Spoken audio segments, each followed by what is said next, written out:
کیا آپ نے کبھی سوچا ہے کہ وہ کون سا مسلمان سلطان تھا جس نے دنیا کے سب سے طاقتور اور عظیم شہر کو فتح کر کے تاریخ کا رخ ہمیشہ کے لیے بدل دیا؟ وہ شہر جسے 1000 سال تک کوئی فتح نہ کر سکا، وہ شہر جسے روم کی ماں کہا جاتا تھا۔ جی ہاں، یہ ہے قسطنطنیہ، اور یہ ہیں سلطان محمد فاتح، وہ نوجوان بادشاہ جسے تاریخ ہمیشہ یاد رکھے گی۔ سلطان محمد ثانی، جنہیں دنیا محمد الفاتح کے نام سے جانتی ہے، 30 مارچ 1432 عیسوی کو پیدا ہوئے۔ آپ عثمانی سلطنت کے 7ویں حکمران تھے، لیکن آپ کی اصل پہچان یہ نہیں کہ آپ ایک سلطان تھے، بلکہ یہ ہے کہ آپ وہ انسان تھے جنہوں نے رسول اللہ صلی اللہ علیہ وسلم کی اس عظیم پیشن گوئی کو سچ کر دکھایا جس میں فرمایا گیا تھا قسطنطنیہ ضرور فتح ہوگا، اور وہ امیر بہترین امیر ہوگا، اور اس کا لشکر بہترین لشکر ہوگا۔ یہی وجہ ہے کہ تاریخ کے ہر صفحے پر آپ کو ایک فاتح، ایک جرنیل اور ایک عظیم مسلح کے طور پر یاد کیا جاتا ہے۔ قسطنطنیہ یعنی موجودہ استنبول رومی سلطنت کا دل تھا۔ یہ شہر 3 اطراف سے سمندر سے گھرا ہوا، مضبوط دیواروں، توپ خانوں اور قلعوں سے محفوظ تھا۔ 1000 سال سے زیادہ گزر گئے، لیکن کوئی فوج اسے فتح نہ کر سکی۔ مسلمانوں نے بھی کئی بار کوشش کی، حضرت معاویہ رضی اللہ تعالیٰ عنہ کے دور سے لے کر عباسی خلفاء تک، مگر ہر بار ناکامی ہوئی۔ یہ شہر صرف ایک شہر نہیں تھا، بلکہ یورپ اور ایشیا کا دروازہ تھا۔ جو بھی اسے فتح کرتا وہ پورے خطے کا مالک بن جاتا۔ اسی لیے سلطان محمد فاتح کے دل میں بچپن ہی سے یہ خواب تھا کہ وہی وہ سلطان ہوں گے جو اسے فتح کریں گے۔ محمد فاتح بچپن ہی سے غیر معمولی ذہانت کے مالک تھے۔ ان کی تعلیم پر عثمانی سلطنت نے خاص توجہ دی۔ ان کے اساتذہ میں سب سے نمایاں شخصیت تھے شیخ آق شمس الدین، ایک بزرگ صوفی اور عالم دین۔ انہوں نے محمد کے دل میں ایمان کی روشنی، عشق رسول اللہ اور جہاد کا جذبہ بھر دیا۔ محمد کو فوجی تربیت، گھڑسواری، تلوار بازی اور سب سے بڑھ کر حکمت عملی سکھائی گئی۔ وہ نہ صرف عربی اور ترکی بلکہ یونانی اور لاطینی زبانوں پر بھی عبور رکھتے تھے، یعنی ایک ایسا نوجوان جو علم، مذہب اور جنگی مہارت تینوں میں ماہر تھا۔ 1451 میں جب سلطان محمد صرف 19 سال کے تھے تو انہوں نے سلطنت کی باغ ڈور سنبھالی۔ اتنی کم عمر میں اتنی بڑی ذمہ داری، لیکن محمد نے ثابت کیا کہ وہ صرف ایک نام کے سلطان نہیں بلکہ ایک عظیم رہنما ہیں۔ انہوں نے سلطنت کو منظم کیا، فوج کو مضبوط کیا اور قسطنطنیہ کو فتح کرنے کی تیاری شروع کر دی۔ سلطان محمد فاتح کے دل میں صرف ایک خواب تھا، قسطنطنیہ کی فتح۔ یہ خواب محض ایک سیاسی مقصد نہیں تھا بلکہ ایک دینی مشن تھا۔ محمد فاتح جانتے تھے کہ اگر یہ شہر فتح ہو گیا تو رسول اللہ صلی اللہ علیہ وسلم کی پیشن گوئی پوری ہوگی۔ یہی وجہ ہے کہ وہ ہر چھوٹی سے چھوٹی تیاری کو بھی نظر انداز نہیں کرتے تھے۔ قسطنطنیہ کے گرد مضبوط دیواریں تھیں، لیکن محمد فاتح جانتے تھے کہ جنگ جیتنے کے لیے صرف حملہ کافی نہیں ہوگا۔ انہوں نے بوسپورس ابنائی کے کنارے ایک عظیم قلعہ تعمیر کروایا جسے آج بھی رومیلی حصار کہا جاتا ہے۔ یہ قلعہ اتنا بڑا اور مضبوط تھا کہ یورپ کے تاجر اور بازنطینی حکمران خوفزدہ ہو گئے۔ اس قلعے کے بننے کے بعد قسطنطنیہ کا سپلائی راستہ کٹ گیا، یعنی شہر کو باہر سے خوراک یا مدد نہیں پہنچ سکتی تھی۔ یہی وہ لمحہ تھا جب بازنطینی حکمران قسطنطنیہ کی شکست کو اپنے قریب محسوس کرنے لگے۔ قسطنطنیہ کی دیواریں دنیا کی سب سے مضبوط سمجھی جاتی تھیں۔ یہ دیواریں صدیوں سے ہر حملے کو روک رہی تھیں، لیکن سلطان محمد فاتح نے ایک ایسا ہتھیار تیار کروایا جس نے دنیا کو حیران کر دیا۔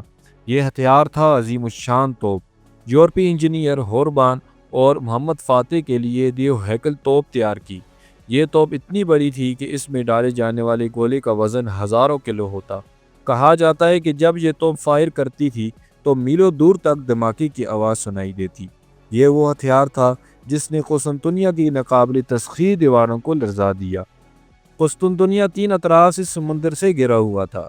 بازنطینی بحریہ سمجھتی تھی کہ وہ کبھی مسلمانوں کو سمندر سے حملہ کرنے نہیں دے گی، لیکن محمد فاتح نے ایسی چال چلی کہ دنیا حیران رہ گئی۔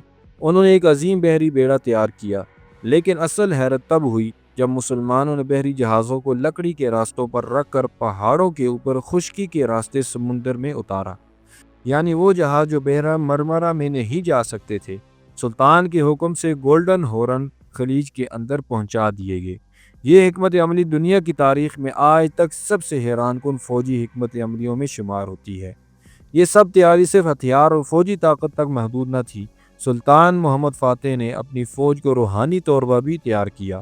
وہ ہر رات تہجد پڑھتے، دعائیں کرتے اور اللہ سے مدد مانگتے۔ ان کے استاد شیخ شمس الدین مسلسل انہیں نصیحت کرتے رہتے کہ اصل مدد اللہ کی طرف سے آتی ہے۔ ایک رات سلطان نے اپنی فوج کو جمع کیا اور کہا، ہم صرف ایک شہر کو فتح کرنے نہیں جا رہے، ہم امت مسلمہ کی صدیوں پرانی دعا کو پورا کرنے جا رہے ہیں۔ یہ الفاظ سن کر پوری فوج کا حوصلہ آسمان کو چھونے لگا۔ 4 اپریل 1453 عیسوی کو قسطنطنیہ کا محاصرہ شروع ہوا۔ تقریباً 80,000 عثمانی فوجی، توپ خانے، بحری جہاز اور سلطان کا عزم، سب نے مل کر شہر کو چاروں طرف سے گھیر لیا۔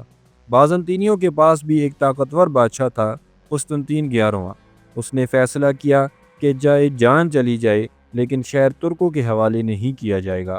محاصرہ سخت تھا، دن رات توپوں کی گن گرج، تیروں کی بارش اور قلعے کے دروازوں پر حملے ہوتے رہے، لیکن شہر کی دیواریں اب بھی مضبوطی سے کھڑی تھیں۔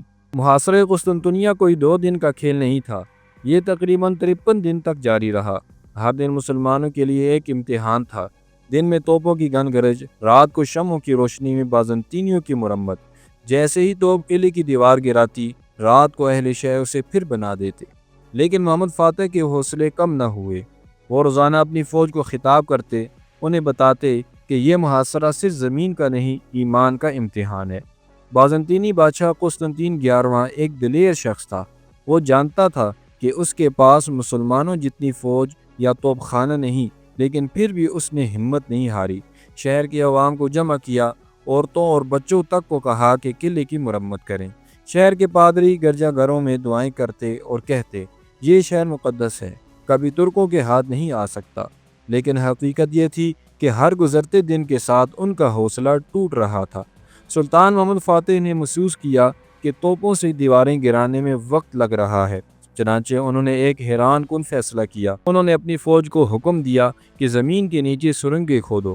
ان سرنگوں کے ذریعے دیوار کے نیچے بارود رکھا جاتا تاکہ اسے اڑا دیا جائے۔ بازنطینیوں نے یہ چال سمجھ لی، انہوں نے بھی نیچے سرنگیں کھود کر عثمانیوں سے مقابلہ کیا۔ یوں زمین کے اوپر نہیں بلکہ زمین کے نیچے بھی ایک خونی جنگ لڑی گئی۔ دوسری طرف سمندر میں بھی ایک معرکہ جاری تھا۔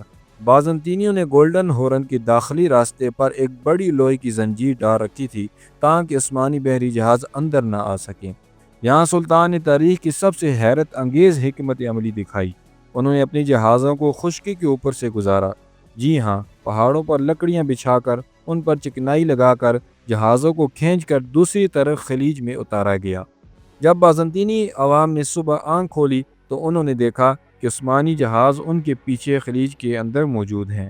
یہ منظر دیکھ کر پورے شہر میں خوف کی لہر دوڑ گئی۔ 28 مئی 1453 عیسوی کی رات سلطان محمد فاتح نے اپنی فوج کو جمع کیا۔ انہوں نے کہا، کل وہ دن ہے جب یا تو ہم شہید ہوں گے یا فاتح۔ کل اسلام کا پرچم قسطنطنیہ کی فسیلوں پر لہرائے گا۔ رات بھر فوج عبادت کرتی رہی، کسی کی زبان پر قرآن کی تلاوت تھی، کوئی سجدے میں تھا، کوئی تلوار کو چمکا رہا تھا۔ پورے لشکر میں ایک عجیب روحانی کیفیت چھائی ہوئی تھی۔ 29 مئی کی صبح فجر کے بعد سلطان نے اللہ کا نام لے کر فیصلہ کن حملے کا حکم دیا۔ صبح سویرے عثمانی فوج توپوں اور حملوں کے ساتھ قلعے پر ٹوٹ پڑی۔ پہلے دستے نے دروازوں پر حملہ کیا، دوسرا قلعے کی دیواروں پر چڑھا۔ بازنطینی فوج نے بھی پوری طاقت سے مزاحمت۔ بالآخر عثمانی مجاہد حسن البانی قلعے کی دیوار پر سب سے پہلے چڑھے۔ اگرچہ وہ شہید ہو گئے لیکن ان کی قربانی نے باقی فوج کو آگ لگا دی۔ جلد ہی عثمانی پرچم قسطنطنیہ کی فسیلوں پر لہرانے لگا۔ بازنطینی بادشاہ قسطنطین 11واں لڑتا لڑتا مارا گیا۔ یوں وہ شہر جو 1000 سال سے ناقابل فتح تھا، بالآخر اسلام کے پرچم تلے آ گیا۔ فتح کے بعد سلطان محمد فاتح گھوڑے پر سوار قسطنطنیہ میں داخل ہوئے۔ انہوں نے سیدھا آیا صوفیہ کا رخ کیا، جہاں کبھی گرجا گھر تھا۔ وہاں سلطان نے پہلی نماز ادا کی۔ انہوں نے کہا، آج سے یہ شہر اسلام کا دارالحکومت ہوگا۔ قسطنطنیہ کا نام بدل کر استنبول رکھا گیا، جو بعد میں استنبول کہلایا۔ قسطنطنیہ کی فتح کے بعد سب کو یہ خدشہ تھا کہ عثمانی فوج شہر میں داخل ہو کر قتل و غارت کرے گی، جیسا کہ اس وقت کی دنیا کی روایت تھی۔ لیکن سلطان محمد فاتح نے ایک ایسا فیصلہ کیا جس نے سب کو حیران کر دیا۔ انہوں نے اپنی فوج کو حکم دیا، شہر کے باسی اب ہماری رعایا ہیں، ان کے جان و مال کی حفاظت ہماری ذمہ داری ہے۔ یہ اعلان سن کر شہر کے لوگ جو موت کے خوف میں مبتلا تھے سکون کا سانس لینے لگے۔ سلطان نے عورتوں، بچوں اور بوڑھوں کے ساتھ خصوصی حسن سلوک کیا۔ آیا صوفیہ اس وقت عیسائی دنیا کا سب سے بڑا گرجا گھر تھا۔ جب سلطان فاتح اس کے اندر داخل ہوئے تو لوگوں نے سوچا کہ وہ اسے منہدم کر دیں گے، لیکن سلطان نے ایسا نہیں کیا۔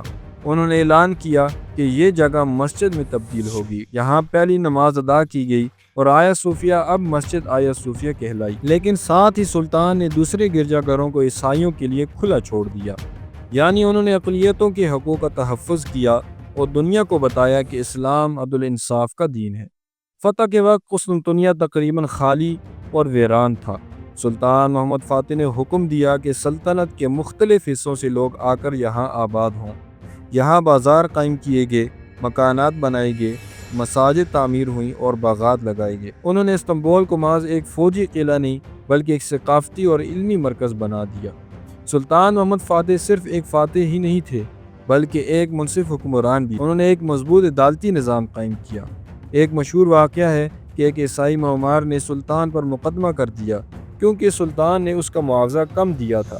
قاضی نے بغیر کسی خوف کے سلطان کو عدالت میں بلایا اور فیصلہ معمار کے حق میں دیا۔ سلطان نے فیصلہ تسلیم کیا۔ یہ واقعہ اس بات کی دلیل ہے کہ محمد فاتح کے دور میں انصاف سب کے لیے برابر۔ سلطان محمد فاتح کو علم و ادب سے بے پناہ محبت۔ انہوں نے سکول، لائبریریاں اور مدارس قائم کیے، یونانی، لاطینی، عربی اور فارسی کتب کا ترجمہ کروایا۔ ان کی سرپرستی میں فلسفہ، سائنس، انجینئرنگ اور فن تعمیر میں نئی جدت آئی۔ اسی لیے ان کا دور نہ صرف عسکری فتوحات بلکہ علمی عروج کے لحاظ سے بھی یادگار ہے۔ سلطان محمد فاتح نے صرف استنبول ہی کو نہیں سنبھالا بلکہ پورے عالم اسلام کو ایک کرنے کی کوشش کی۔ انہوں نے یورپ کی صلیبی طاقتوں کو چیلنج کیا، بلقان، یونان اور بحیرہ اسود کے علاقے فتح کیے۔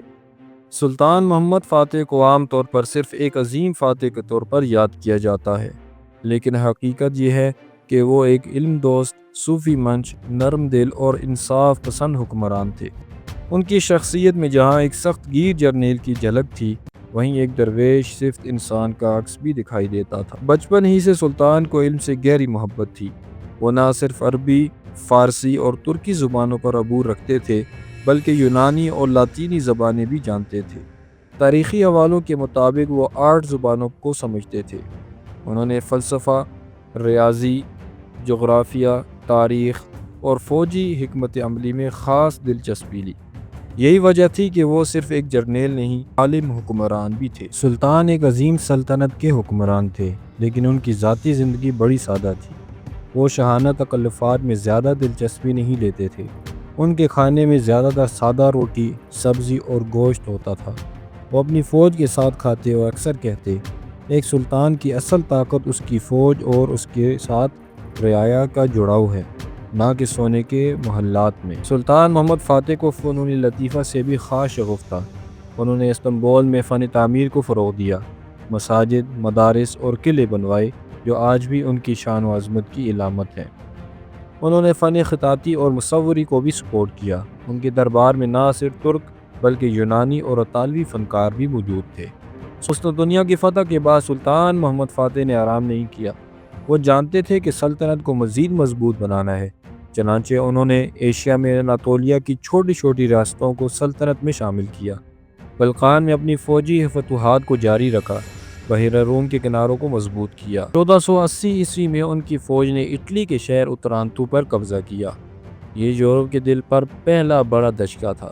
یورپی دنیا لرز اٹھی کہ اگر سلطان زندہ رہے تو شاید روم اور ویٹیکن بھی عثمانیوں کے قبضے میں آ جائیں۔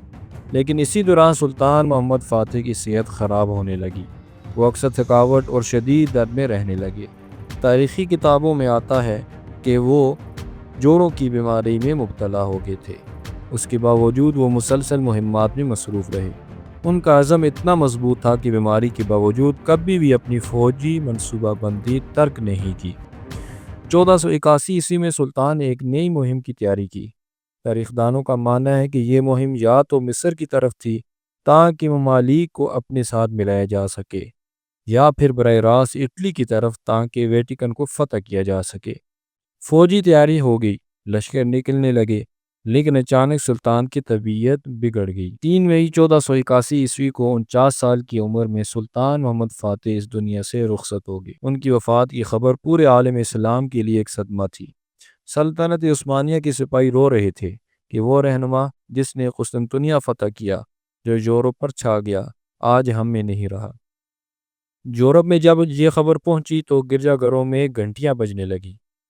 پوپ نے خوشی کا اظہار کیا کہ آج عیسائیت بچ گئی ہے۔ یہ اس بات کا ثبوت تھا کہ یورپ سلطان محمد فاتح سے کس قدر خوفزدہ تھا۔ سلطان محمد فاتح کو استنبول میں دفن کیا گیا۔ ان کا مقبرہ آج بھی استنبول میں موجود ہے، جہاں دنیا بھر سے لوگ آ کر فاتح قسطنطنیہ کو خراج عقیدت پیش کرتے ہیں۔ ان کی قبر پر یہ الفاظ درج ہیں: یہ ہے محمد ثانی، فاتح قسطنطنیہ۔